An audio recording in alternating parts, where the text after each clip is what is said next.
Patricia has been described as a certified counselor, a mother to 3, grandmother to 5, great-granny to 2, and happily married most days. With getting older, tips on resilient aging, please help me welcome Patricia Morgan. Oh, we old folks, we ain't what we used to be, ain't what we used to be, ain't what we used to be. We old folks, we ain't what we used to be many, many years ago. Join me. Many, many years ago, many, many years ago.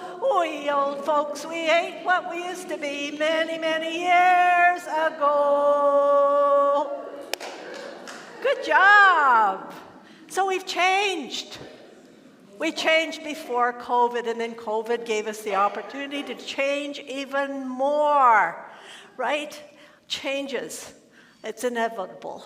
And you have experienced many changes, many losses, many challenges, many comings and goings, births and death.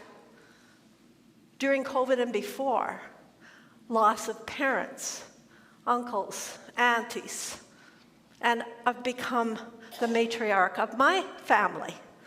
I'm the old one now, right? Yeah.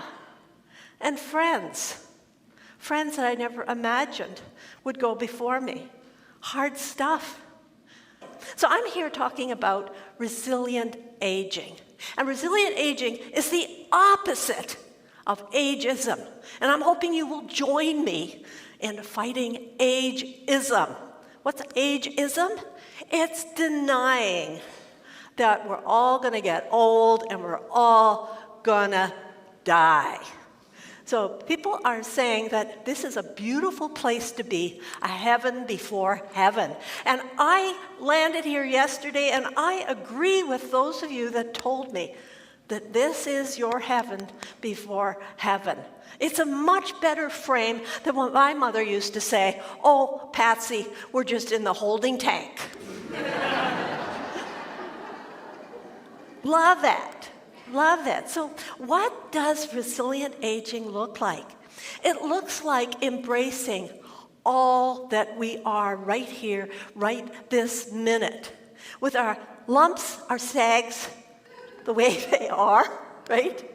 And some of those losses that I talked about, and yet having a sense, this word's really important, contentment. Research indicates that of all the demographics, that older people have more of a sense of contentment with what is, the state that they are in. And it comes along often, most often, with wisdom. So, I see you sitting in these chairs looking relatively content.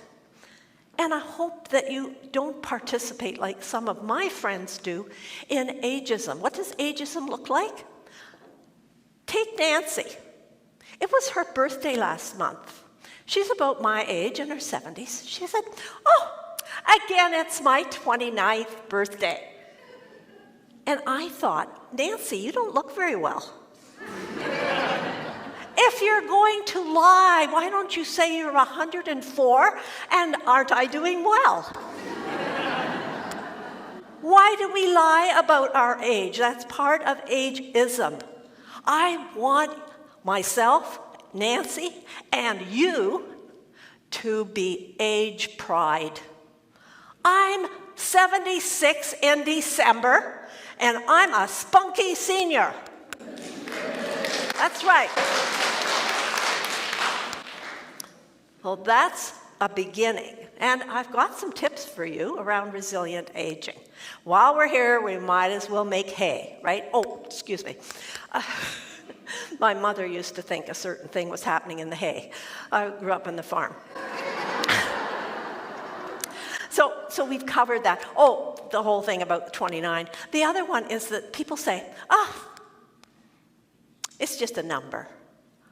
Well, for goodness sakes, Do not deny me any years by saying it's just a number. Would you say it's just a number when you're thinking about a 1967 Mustang convertible? No, we value it. Would you say that about a bottle of,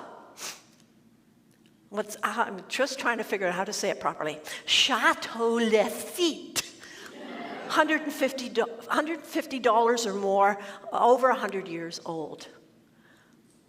We value so much in our culture that is older and refined, like old cheese. And did you know that old cheese is not good enough to hang around in your kitchen when it goes sour? Now, if you've got any friends here that are going sour, quit spending time with them. Right? Watch the sour, what do you call it? See, my kids say to me, Mom, how can you keep speaking to audiences when you sometimes forget what you were going to say? And I say, oh, honey, I got so much in here in this 75-year-old mind, I just make up something else to say.